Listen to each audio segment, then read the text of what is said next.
ዳዊት ግሪን ካርድ ማግኘቱ ትልቅ ስኬት ቢሆንም በቤተሰቡ ናፍቆት ምክንያት ደስታው ተጓድሏል። ቤተሰቡ ከጎኑ የሚያደርግበት ጊዜ ርቆበታል። የአሳይለም ፕሮሰሱ የፍርድ ቤት ቀጠሮ ቀን የደረሰበት ሳሚ የልቡን የሚረዳው አማካሪ በማጣቱ ከፍተኛ ጭንቀት ውስጥ ገብቷል። አዜብም ለትምህርት አሜሪካ ከሄደች ሰነባበተች። ነገር ግን እዛው ኑሮ መመስረት የምትችልበት መንገድ ግራ ገብቷታል። በትዳር አሜሪካ የመኖር ምኞታቸው የሆነ ሐዊና ባለቤቷ ሞቲም የግሪን ካርድ ፕሮሰሳቸው እንዳሰቡት ቀላል ሆኖ አላገኙትም።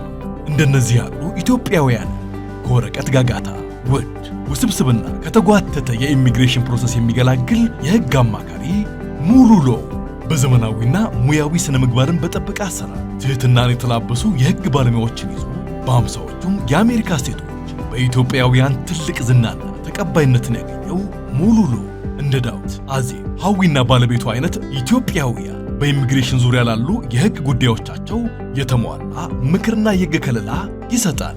ሐሳባችሁ ሐሳባችን ነው ብሎ እንደ ቤተሰብ እናንተን ለማገልገል በሩ ክፍት ነው። ይደውሉ፣ ቀጠሮ የያዙ።